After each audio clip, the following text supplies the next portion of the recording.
The morning began like any other at Langley. Cold coffee, low murmurs in the hallway, and the unspoken tension that always came with classified walls. But buried beneath routine, a quiet crisis was unfolding. For months, highly sensitive strategic intelligence had leaked to a foreign power. No traceable digital footprints. No compromised satellite nodes. Whoever was behind it was highly skilled and deeply embedded. And today, the agency was ready to call it. There was a mole inside CIA headquarters. The operation to uncover the traitor was designated Silent Tide, named after the belief that sometimes the deadliest attacks arrive without sound.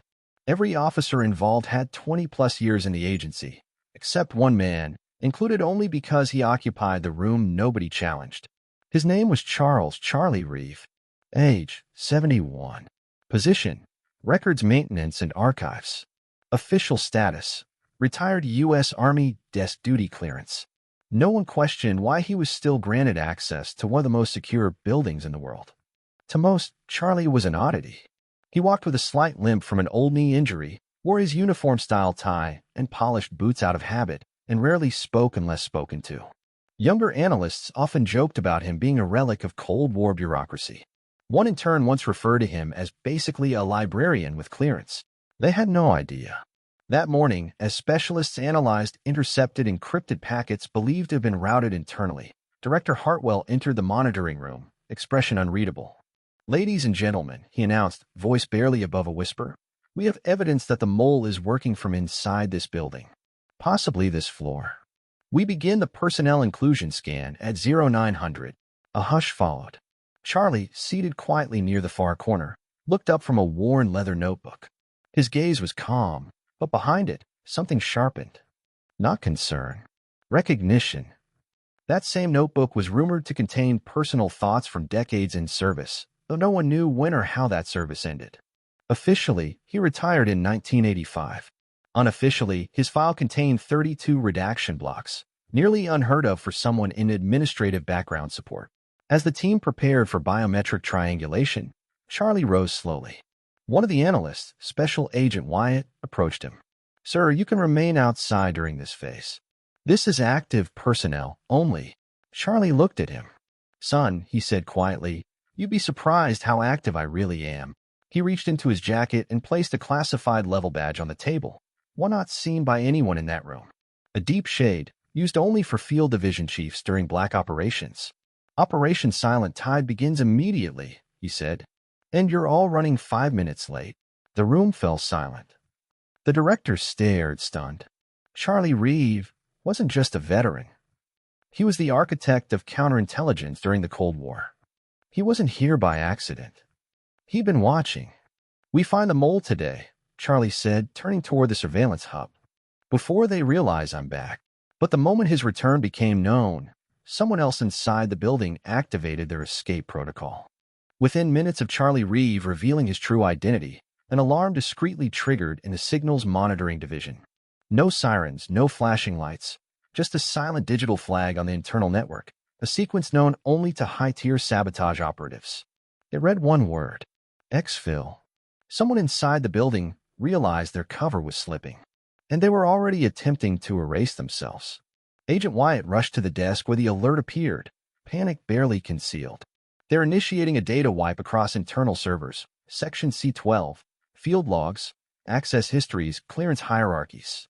They're vaporizing their footprint." Director Hartwell barked into his secure comm, locked down sub-level archives, cut all external fiber links. Charlie didn't flinch. He stepped forward, voice calm. "If they're wiping C12, that means they're covering something older than last quarter's leak. They're sanitizing anything from before 1987. The director turned sharply. "Why that year?" Charlie's eyes hardened. "Because that's when I stepped down. And that's when I first suspected there was a sleeper buried inside Langley." Everyone froze. It meant Charlie had suspected this mole for 11 years and had never spoken a word. He continued, "I kept quiet because I couldn't prove it until the leak pattern shifted this past spring. That's when I knew they were active again." Agent Wyatt stared at him. "You've known this for months?" Charlie looked at him with quiet authority. "I've known this for years." Before anyone could respond, the internal communication panel flickered. Unauthorized movement detected. Sub-level 4, Records Vault. The vault held personnel files that predated digital archives. The kind of documents that couldn't be erased remotely. Who has access to that vault? Hartwell demanded. Charlie's answer was immediate. 3 people. Yourself, myself, a pause, and the traitor. Without waiting for approval, Charlie strode toward the exit. 2 security agents instinctively moved to follow. Stand down, he ordered without raising his voice. They did. Director Hartwell finally asked the question on everyone's mind. Why should we trust you, Charlie? You've hidden things from us. Charlie paused at the door, his silhouette framed in flickering fluorescent light. I didn't hide them from you, he replied softly. I hid them for you. Then, without hesitation, he added, and because I made a promise in 1968 that if this one person ever reappeared, I would finish what I started. Even if I had to do it alone. Agent Wyatt whispered, Who are we dealing with? Charlie glanced back, eyes steel. A ghost from my final mission. He stepped into the corridor. They're heading for the vault, he said. That's where this ends, or where it began. The descent to the records vault was quiet. Too quiet. Charlie moved with calculated steps, every gesture deliberate. He had walked these corridors his whole life, yet now they felt unfamiliar. Modern sensors and automated access systems weren't part of his era. He was an analog strategist in a digital battlefield. Halfway down the restricted corridor, the lights cut out. A soft metallic click followed, lock engaged. Emergency power didn't activate. Instead, the glow of a single red motion sensor blinked in the darkness. Charlie recognized it instantly. This wasn't a standard agency lockdown. It was a containment protocol. Someone wasn't trying to escape. They were trying to trap him. A voice crackled through a hidden speaker, distorted, mechanical. You should have stayed quiet, Colonel Reeve. Charlie didn't respond. He simply adjusted the sleeve of his jacket, revealing a thin strip of metal embedded along his forearm, an emergency override tool most didn't even know existed. He'd kept it since 1979. He inserted it into the wall's maintenance interface with surgical precision. The corridor stayed locked. The voice returned. You were never supposed to come back. Charlie exhaled slowly. Then you should have buried me deeper. Inside the situation room above, Agent Wyatt and Director Hartwell were scrambling to regain visual tracking. Communications to sublevel are severed, Wyatt reported. No camera feed, no sensor data. He's alone down there, Hartwell murmured. No, Wyatt corrected. He's being isolated. Minutes passed. Then a faint vibration on the ops center desk. A message appeared, not through agency channels, but from a legacy network no longer in use. // priority override, Reeve Protocol 1A, == containment confirmed. Target is internal, == standby. Wyatt's eyes widened. That came directly from Charlie's override key. He's signaling us. Hartwell leaned closer. What does it mean? Wyatt read slowly. It means the mole isn't trying to flee. They're still operating inside the building. A heavy silence filled the room. And they're one of us. Meanwhile, Charlie continued working through the dark. With every mechanical latch he bypassed, he replayed the past. One mission in Eastern Europe, one extraction gone wrong, one operative who vanished without a trace. He muttered to himself, more memory than speech. I spared you once. Final click. Lock disengaged. He stepped through the metal threshold into the vault. Rows of sealed file drawers extended ahead like frozen shadows of classified history. Charlie whispered, I won't make that mistake again. The gloved hand moved in silence, reaching for the exact drawer Charlie was heading toward, one labeled only with a year, 1968. Charlie stopped mid-step. The vault was soundproof and sensor-dampened. Whoever was here had access only 3 individuals were supposed to have. One of them was the mole. The intruder didn't panic. Instead, they turned slowly, their face obscured behind a standard-issue tactical mask. But Charlie knew the posture. Shoulders held too rigid for a typical analyst. Controlled breathing. The stance of someone trained to both fight and disappear. Put the file down, Charlie said evenly. The intruder didn't move. Instead, they replied with unsettling calm. You waited too long, Colonel. You taught the agency to hunt shadows, and now you've become one. Charlie didn't break eye contact. I taught them to recognize one. The intruder removed the file and held it casually, almost mockingly. You know what happens if this reaches the director? The walls crumble. Careers end. Treaties break. And if it doesn't, Charlie countered, more lives fall apart quietly. A standoff. No weapons drawn. This wasn't about bullets. It was about truths buried deeper than any classified seal could hold. Charlie stepped forward. Your real objective was never to sell intelligence. You've been removing traces of field operations that predated digital records. Not to protect foreign interests, he paused, but to protect someone here. The intruder inhaled sharply, the first sign of emotion. You think this is about patriotism? They asked. Charlie nodded once. I think it's about guilt. Silence. Heavy. The kind that follows the moment truth lands. The masked figure slowly removed their gloves and lifted the mask. It was Deputy Director Evelyn Shaw. The room seemed to shrink. Evelyn Shaw, decorated, polished, trusted by the White House. She had been in the debriefing room earlier when Charlie revealed himself. She had said nothing then, but now her eyes were filled with something between defiance and anguish. I wasn't the mole in your time, she said quietly. I inherited it. Charlie's expression didn't change, but his eyes softened. Your father. She nodded. He was turned during his final overseas assignment. He never acted on it, but the threat remained. He feared exposure would bring down the entire division during a turbulent Cold War period. Before he died, I promised I'd protect his name. So I erased everything that could connect him to that breach. I thought the threat died with him. Charlie spoke gently. It didn't. It became a vacuum. And vacuums get filled. Evelyn's voice trembled. I never leaked anything. I never betrayed anyone. I just destroyed evidence that shouldn't have existed. You protected legacy, Charlie replied, but forgot to protect the present.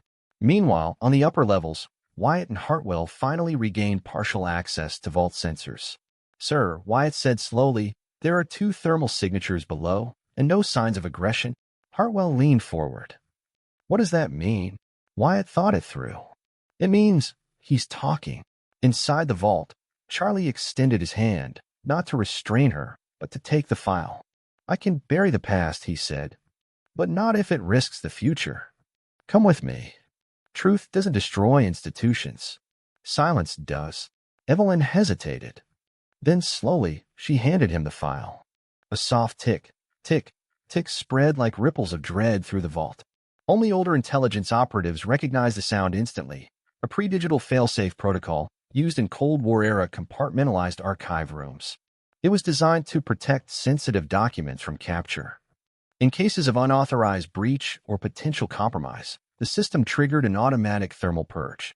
In simpler terms, everything inside the vault, documents, electronics, and people, would be destroyed within 6 minutes. Charlie looked up at the ceiling.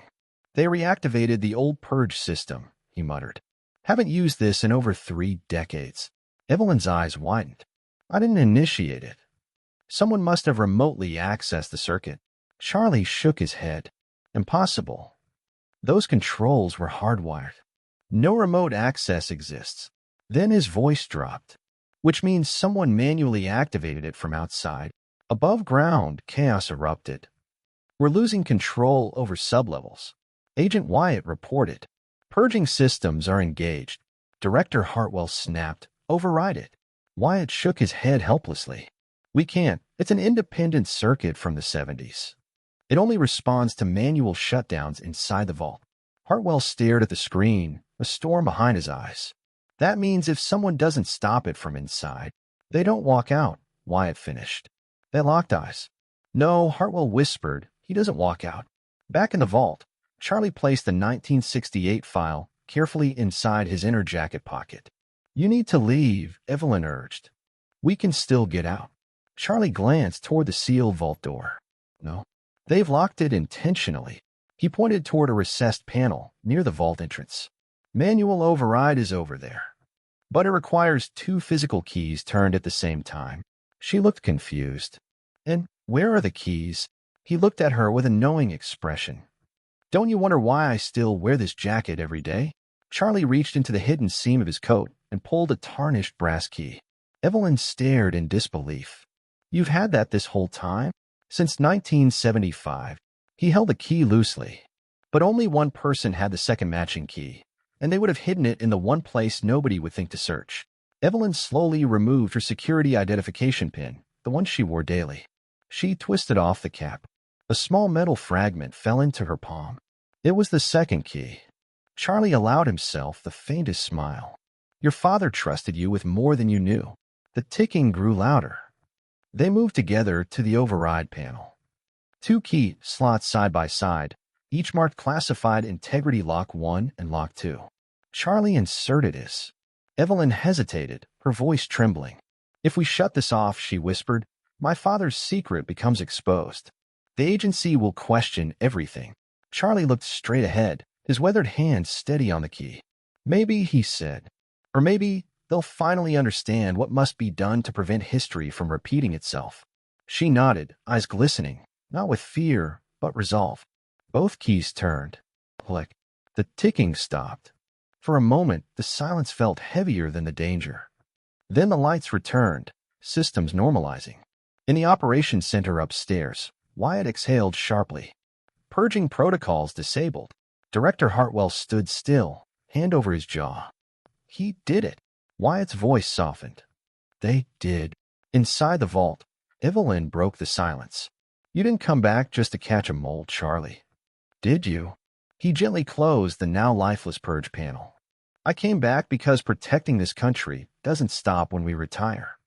It stops when we stop telling the truth. He handed her the file. Your decision now, he said. What we do with this defines not the past, but the version of the agency tomorrow will remember. Evelyn looked down at the file, then back at him. Then tomorrow, she said, voice solidifying, we start by restoring honor, not reputation. Charlie nodded. They walked toward the vault door, side by side. For the first time in decades, Langley wasn't protected by secrets, but by 2 officers willing to confront them. Just as Charlie and Evelyn reached the vault exit, the intercom crackled to life. The voice that followed was too calm. Impressive work, Colonel Reeve. Deputy Director Shaw.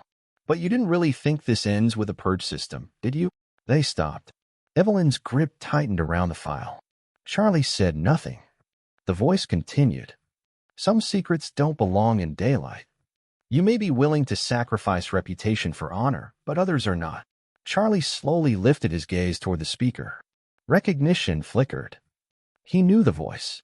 Special Advisor Mitchell, Charlie replied. You've been coordinating internal investigations for years. How deep were you involved? Mitchell's tone didn't change. Deep enough to know this file can shake international alliances built over decades. The world survived the Cold War, Colonel. But if this becomes public, our enemies won't even need spies. They'll just watch us tear ourselves apart. Evelyn stepped closer to the intercom. My father's involvement was accidental. He was coerced, and he never acted on it. The record shows no compromise of assets. That's not what this file says, Mitchell replied. You know it. Charlie placed a hand on Evelyn's shoulder, steadying her. You're using fear as leverage. That only works on people who don't understand sacrifice. Spoken like someone who no longer has a career to lose, Mitchell countered sharply. Charlie's expression darkened. I lost friends in 1968. I lost credibility when I stepped down. I lost a family I could have had, all because I followed orders to protect this nation. Don't lecture me about loss. Silence. Then Mitchell spoke with a colder, more deliberate tone. You can walk out now. Place the file back. Say nothing happened here. Or I'll initiate internal containment proceedings against both of you, remove your clearance, and ensure this ends not just quietly, but permanently. Evelyn looked at Charlie. What do we do? Charlie took the file from her gently. We choose the version of America we want protecting the next generation. He turned toward a secure data console mounted on the wall near the exit. Its interface was outdated, but still connected to the encrypted internal archive, an archive only a handful could access. He glanced at Evelyn. You still have administrative Tier 1 clearance, correct? She nodded. Charlie inserted the file into the secure scanner on the panel. Evelyn placed her palm on the biometric sensor. Mitchell's voice grew sharper. You're making a mistake. Charlie calmly replied, No. I'm correcting one. With the final authentication sequence complete, Charlie selected Archive for internal oversight use only. The file wouldn't go public. It wouldn't spark external panic. It would go directly to the Inspector General, untouchable, preserved, and accessible only under special review. Not buried. Not weaponized. Protected. Evelyn exhaled shakily. It's done. No, Charlie said softly. It's begun. From the intercom, Mitchell spoke again, quiet, resigned. This will trigger an inquiry. Charlie nodded. Good. We need one. They'll come after you. Let them. They'll question your loyalty. Charlie's voice was calm. Then I'll show them what loyalty really looks like. The door lock disengaged. They walked out. In the days that followed, an internal audit dismantled years of silent fear. Evelyn publicly stepped down from her post, but was never charged. She chose transparency over rank and became a quiet example to new officers. Mitchell was reassigned and later retired under scrutiny. The file remained classified but preserved. History wasn't erased. It was properly stored. And Charlie Reeve? He returned to his small archive office for one final day. He collected his worn notebook, shut off the desk lamp, and walked through the halls of Langley for the last time. People stood as he passed. Some saluted. Others simply stared, finally understanding who he was. Before leaving, he turned to Agent Wyatt, who had quietly observed everything. Never mistake silence for weakness, Charlie said. Sometimes it's just a veteran waiting to speak when it matters most. Wyatt swallowed. Sir, what was your final mission called? Charlie gave a small, knowing smile. This one. He walked out into the evening light. Operation Silent Tide had ended. But the tide he left behind? It would protect the agency for generations.